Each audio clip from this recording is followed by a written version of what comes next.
Et 20h sur les antennes de la télé Futur Média. Au sommaire de cette édition, la rentrée parlementaire marquée par l'élection de Fatma Diop comme 8e vice-présidente de l'Assemblée nationale à la place de Pape Diop de Bokk Gis Gis. Serigne Bara Dolly Mbacké également dans ses nouveaux habits de président du groupe parlementaire Liberté et Démocratie.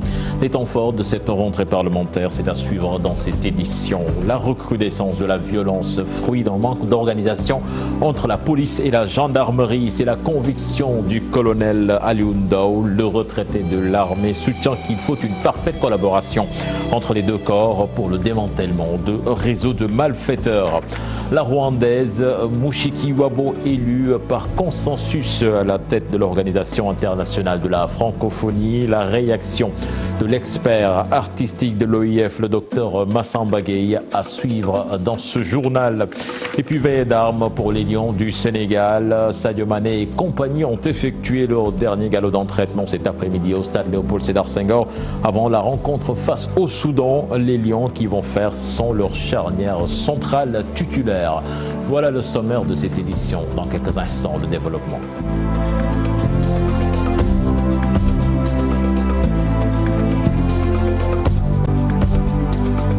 Bienvenue à toutes et à tous. Fatma Diop est la nouvelle 8e vice-présidente de l'Assemblée nationale à la place de Pape Diop de Bokk Gis Gis. Les femmes de Benno Bokk Yakaar ont bloqué les travaux ce matin à l'hémicycle pour exiger la parité dans les postes de vice-président. La session ordinaire unique 2018-2019 s'est tenue ce matin. Les députés ont élu un nouveau bureau et pratiquement il n'y a aucun changement sauf dans les postes de 8e vice-président et président du groupe parlementaire Liberté et Démocratie. On voit tout cela dans cet élément signé Al-Hassan Ba et Diafar Ba. Les femmes de Benno Bokk Yakaar exigent la parité. Les travaux sont interrompus. Elles ne veulent pas de Pape Diop comme 8e vice-président de l'Assemblée, mais une femme.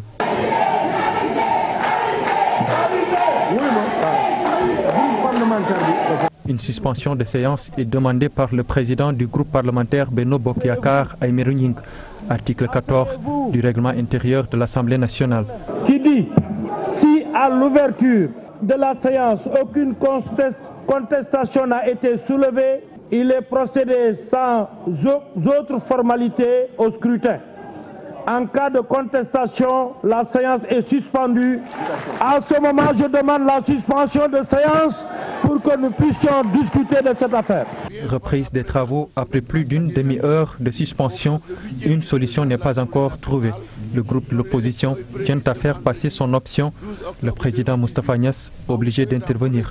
Il convoque le dernier alinéa de l'article 14 qui lui permet de soumettre par vote la liste paritaire après la déclaration de candidature de Fatma Diop pour remplacer Pape Diop. 113 députés ont voté pour, 1 contre et 1 abstention. Le problème est ainsi réglé. La liste des vice-présidents de l'Assemblée nationale est connue. Moustapha Cissé Lo, Awa Gueye, Abdou Mbow, Aïssatou Sow Diawara, Abdoulaye Matar Diop, Ndeye Lissou Cissé, Alelo et Fatma Diop. Pour le président du groupe Benno Bokk Yakaar et son vice-président, aucun changement. Aymérou Gningue et Pape Biram Touré occupent les 2 postes. Le groupe Liberté et Démocratie, Serigne Cheikh Mbacké Bara Dolly prend la place de Madické Niang qui n'a pas fait le déplacement. Mamadou Diop Decroix est son vice-président. Le président du groupe parlementaire Liberté et Démocratie dénonce une violation des textes de la part de la majorité et il n'est pas le seul dans l'opposition, mais les députés de la majorité rejettent ces accusations et pensent que la loi sur la parité doit être forcément respectée. Leur réaction au micro d'Al-Hassan Ba et Diafar Ba. Comme Daou, ni mu nekkee woon 8e vice-président. Vous savez, Pape Diop occupait le poste de vice-président l'année passée. Mais cette année, les députés de la majorité sont venus et veulent violer le règlement intérieur de l'Assemblée. Ils l'ont violé même parce qu'ils n'ont pas pris en compte Moustapha Niasse lorsqu'il faisait le décompte. Ce qui constitue une violation parce que le premier vice-président doit être une femme. Mais nous n'allons pas rester les bras croisés. Nous allons discuter avec nos avocats et attaquer cette décision. Danañu waxtaan ak suñuy avocat Nous savons que aujourd'hui nous sommes des parlementaires, nous votons des lois, donc nous devons lutter pour qu'on puisse vraiment appliquer la loi dans toute sa rigueur. Et ce qu'on demande, c'est juste qu'on puisse donner à ce poste à une dame. En ce qui concerne le groupe Liberté et Démocratie, vous avez bien vu que le président, le vice-président du groupe, c'est des hommes. Et au niveau même de la commission, ils ont choisi un homme. Donc, ce poste de vice-président, ils doivent normalement le donner à une dame, au moins pour sauver l'honneur. Les femmes ont décelé, les femmes de Benno Bokk Yakaar ont décelé qu'il doit y avoir une parité selon l'article 14 du règlement intérieur de l'Assemblée nationale. Et ce règlement intérieur stipule que sur les vice-présidents, la liste des vice-présidents qui doit composer de 8 membres, 8 vice-présidents, et ces 8 vice-présidents doivent avoir la parité, 4 femmes, 4 hommes. Le premier vice-président étant un homme, le dernier vice-président sera forcément une femme. Donc vu que le président Abdoulaye Wade avait vraiment donné la parité aux femmes, et ce brouhaha est dû tout simplement pour perpétuer les travaux et l'idéologie du président Abdoulaye Wade. Donc je dis tout simplement que la liste devait être paritaire dès au début. Et puis le nouveau président du groupe parlementaire Liberté et Démocratie se dit conscient de la mission qu'il attend. Il réitère son engagement et remercie Maître Abdoulaye Wade d'avoir porté son choix sur lui. Il remplace à ce poste Maître Madi Kenya. Je vous propose de l'écouter, des propos toujours recueillis par Al-Hassan Ba et Diafara Ba. Confiance boobu ñu jox ma lu rëy la représenté ci man. C'est la première fois que nous Je remercie vraiment mes camarades et mon leader justement de m'avoir accordé leur confiance. C'est quelque chose vraiment que je ne peux pas mesurer. Je peux dire que c'est la première fois qu'un homme issu des Dara est nommé vice-président d'un groupe parlementaire ici à l'Assemblée nationale. Nous sommes conscients de ce qui nous attend et nous allons tout faire pour ne pas décevoir Abdoulaye Wade. Nous allons tout faire pour réussir. Vous-même, vous avez vu le rôle que nous avons joué l'année passée ici à l'Assemblée nationale. Nous faisons partie de ces députés-là qui se sont plus illustrés. Nos interventions sur des questions d'actualité, vous-même, vous les avez suivies. Et nous le faisions également avec la langue Wolof, parce qu'également, nous faisons des recherches. Nous ne restons pas les bras croisés. Et nous avons montré à tout le monde que même si nous sommes issus des Dara, nous comprenons bien les textes et nous comptons justement poursuivre sur cette lancée. Cheikh Mbacké Dolly choisit donc par Maître Abdoulaye Wade. Retour sur la carrière politique du marabout, homme d'affaires et député libéral de Touba, une notoriété que le parlementaire a bâti autour d'un franc-parler très apprécié. Les détails dans cet élément signé Ibou Diouf.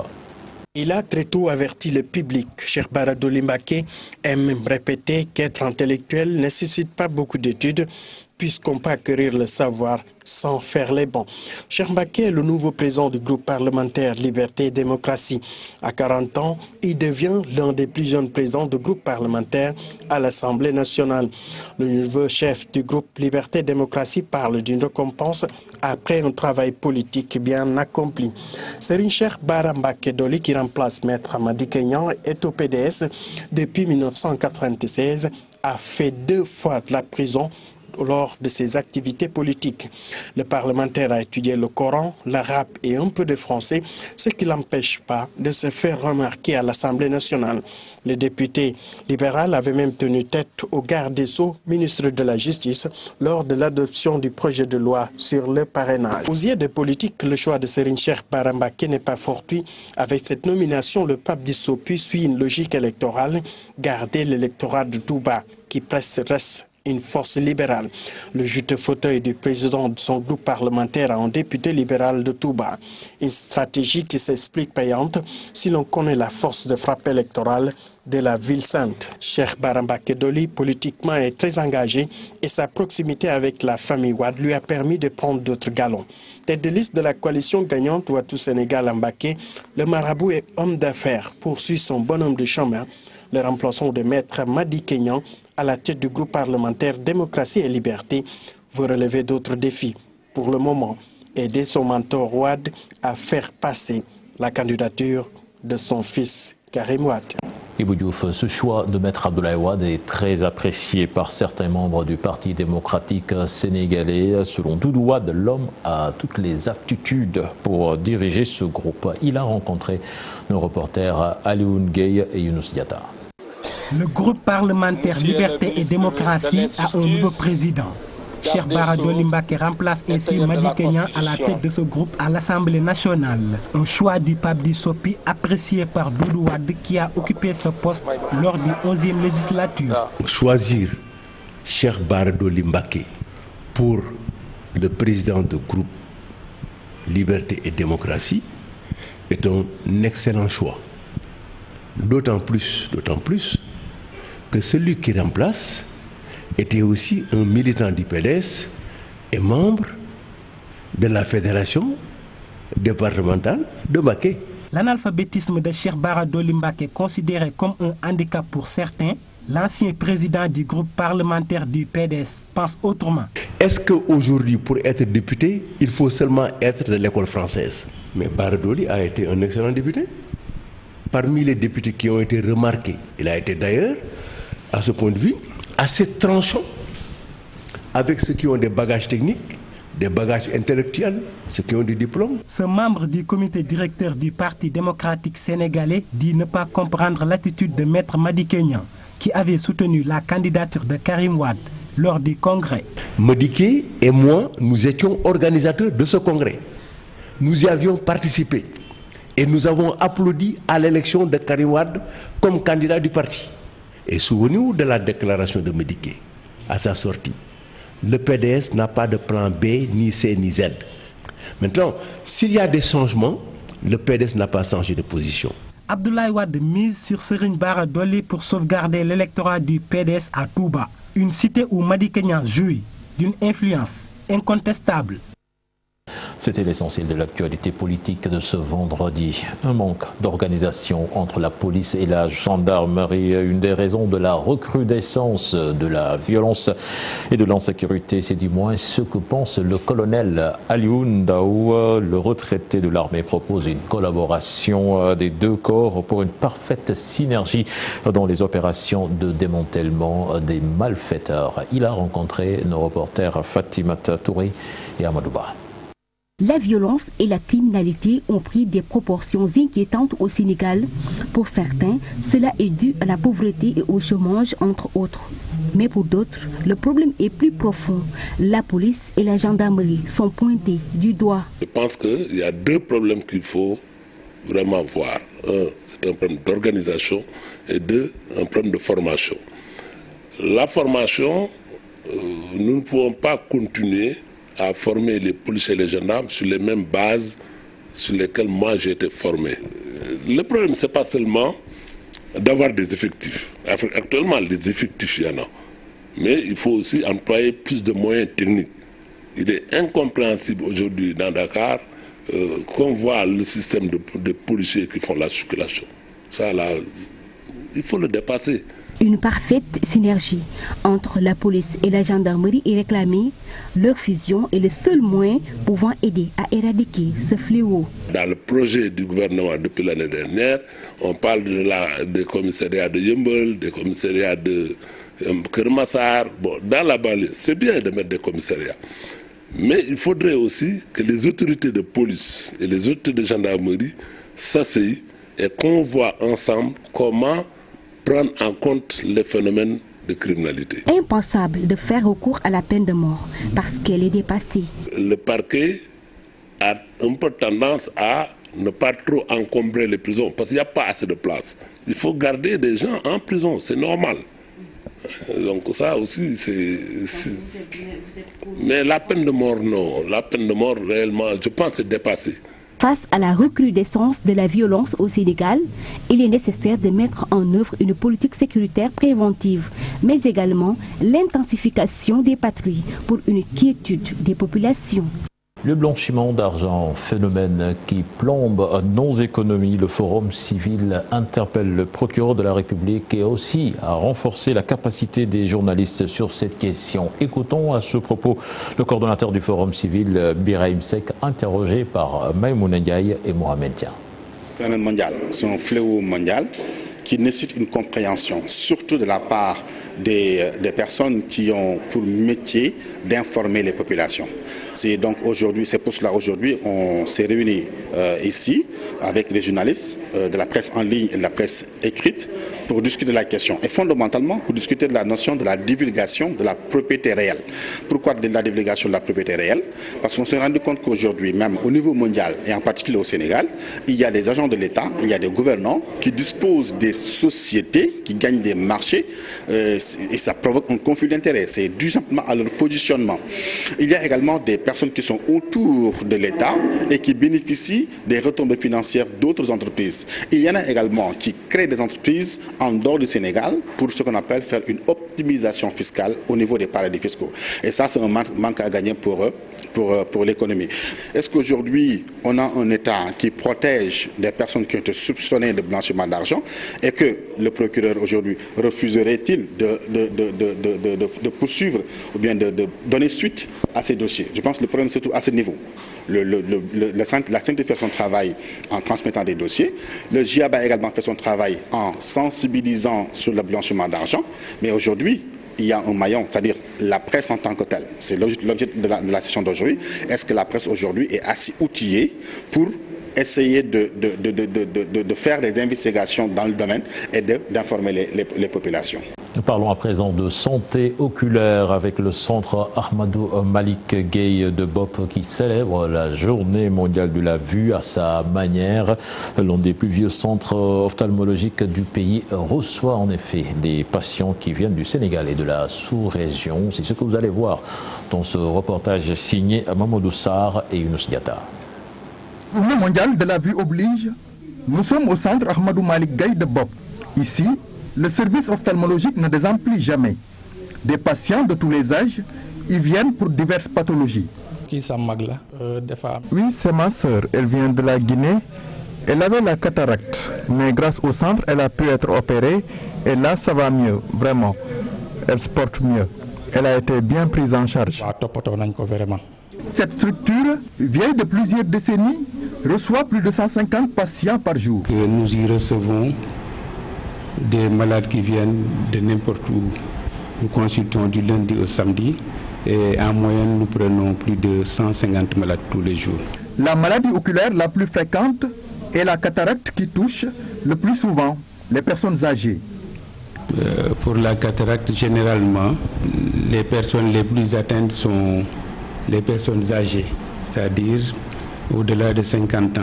Les opérations de cataracte, pour le tarif, c'est 85 000 pour un œil.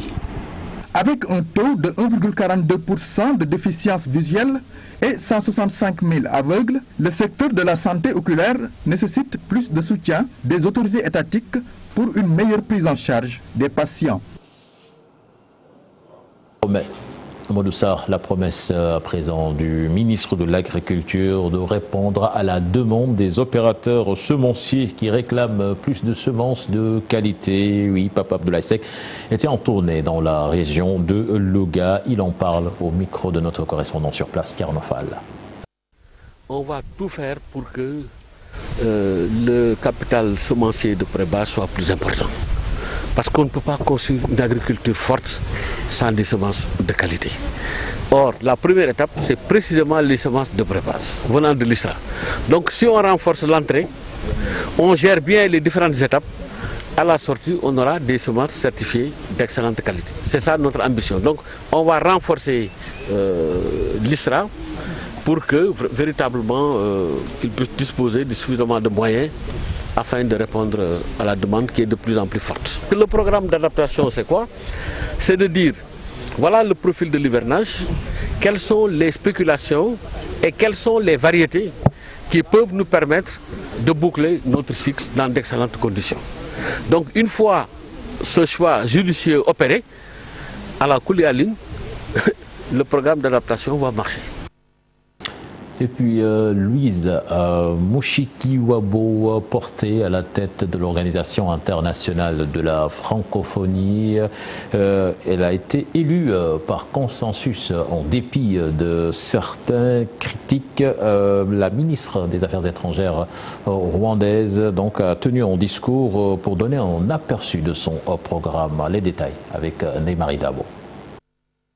La francophonie réunie à Erewan a désigné à sa tête la Rwandaise Louise Mushikiwabo.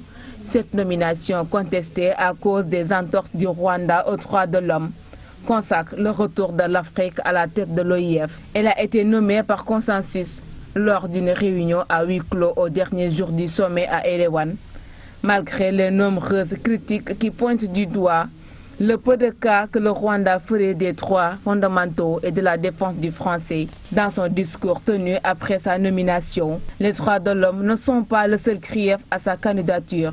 Il y a la jeunesse africaine dans la francophonie, la question de la promotion de la langue française, sans pour autant l'opposer aux autres langues, par l'enseignement et l'apprentissage. Selon Mushikiwabo, le français est devenu une langue monde. Il n'écrase pas les autres langues, mais s'en nourrit. Pour rappel, la candidature du Rwanda avait suscité des polémiques sur les droits de l'homme. Parmi ses missions premières, Mushikiwabo affirme que la majorité des Rwandais sont contents du système démocratique et dénonce l'étiquette collée au Rwanda.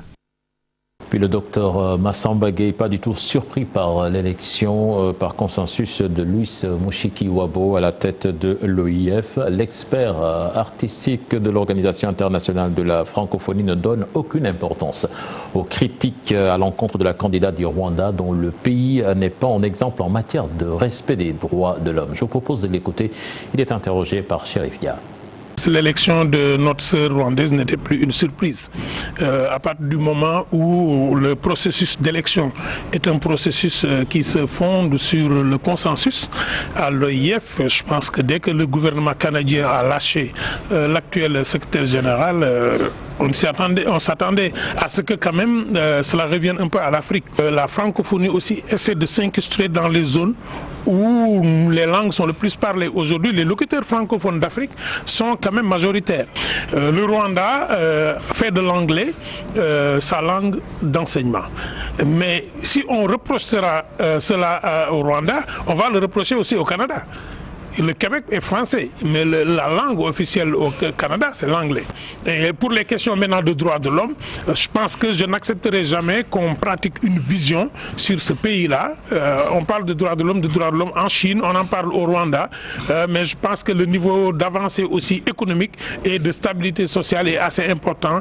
Le Rwanda est un modèle quand même dans ce domaine-là pour les autres pays d'Afrique.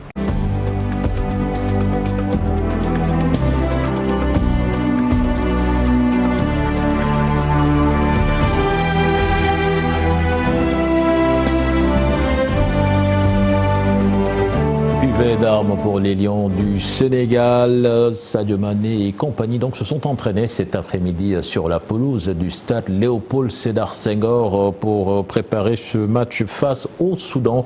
Nous reviendrons certainement dans nos prochaines éditions sur la séance d'entraînement. Les Lions qui vont faire sans leur défense centrale titulaire, Khalidou Koulibaly, Salif Sané, donc qui ne vont pas jouer ce match pour cause de blessure. Aliou Cissé qui devra innover donc pour venir à bout de ces Soudanais. Là-dessus, nous écoutons quelques astuces de nos consultants Mamadou Diallo et Cheikh Omar Aïdara. Une défense centrale soudée et huilée est indispensable dans ce football moderne. Il faut beaucoup d'entente. Moi, je n'ai pas compris l'absence de Karambou qui revient très bien en club. Je n'aime pas faire reculer des milieux pour les faire jouer en défense. Chaque joueur doit jouer à son poste. On a d'autres joueurs qui sont capables de les remplacer. Donc on a un certain Cheikh Kouyaté qui peut reculer et faire cette charnière centrale avec Pape Djibril Diaw. Je préfère Djibril à la place de Pape Abou Cissé parce que Djibril a beaucoup plus de match sur les jambes et puis il joue souvent dans l'axe gauche. Donc ça veut dire qu'on peut le pallier avec le mettre avec Cheikh Kouyaté et ça fera l'affaire.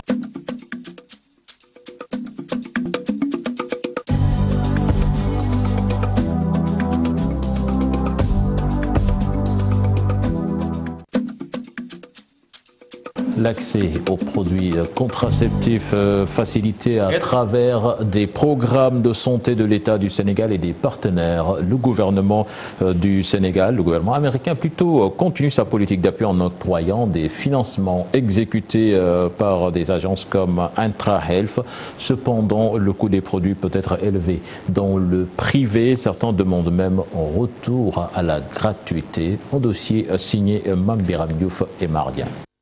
Être sous contraception en choisissant la méthode qui lui convient le mieux, un long processus qui a abouti à la vente de ces produits au Sénégal, selon la présidente honoraire de l'Association des sages-femmes du Sénégal. Pendant très longtemps, c'était la gratuité. Puis, à un moment donné, comme vous le savez, les Sénégalais, tout ce qui est gratuit ne semble pas bon pour eux. Et il fallait chercher des voies et des moyens pour pérenniser l'achat de ces contraceptions. Et c'est pourquoi, à un moment donné, je pense qu'il y a 10 ans ou 12 ans, le ministère de la Santé a décidé que ça se vendait à moindre prix. Et par rapport à ça, avec la division de la santé et de la reproduction, il y a eu une nomenclature par rapport à ces médicaments. Par exemple, la pilule ne coûte que 100 francs. Le dispositif intra-utérin, 500 francs. Les implants, 500 francs. Les condoms étaient gratuits. Des prix appliqués différents de ce qui se fait dans le privé, où le prix peut être doublé, voire triplé. Maintenant, si nous allons au niveau d'autres structures, telles que le privé, nous voyons que le prix peut être doublé ou triplé même. Parce qu'avec une pause de DU, la femme peut se retrouver avec 15 000 francs, avec le Jadel 15 000 francs, mais ça c'est le privé. Mais pour le public, avec l'avènement de Trump, on n'a pas encore connu par rapport à ce qui se passait de différence. Et c'est à travers l'UNFPA que les PPS, les points de prestation de services, reçoivent les médicaments de façon gratuite. Mais c'est au niveau des PPS où ça se vend. Les intrants peuvent aussi impacter sur le prix du produit contraceptif. On dit le Jadel, ça s'implante ici, c'est 500 francs. Mais la personne doit acheter de la xylocaïne, des gants, de la bétadine, etc. Et ça peut lui revenir à plus de 2000 francs. Je pense qu'on devrait faciliter l'accès à ces produits parce que, comme je l'ai dit, les femmes constituent aussi des citoyens à part entière avec des droits, des devoirs certes, mais avec des droits, avec des ambitions, avec des plans pour leur vie. Donc je pense que si la contraception peut contribuer à ce que ces femmes puissent profiter le maximum de leur potentiel, ben oui, on supporte. Marie, mariée, elle a choisi une méthode sans trop dépenser.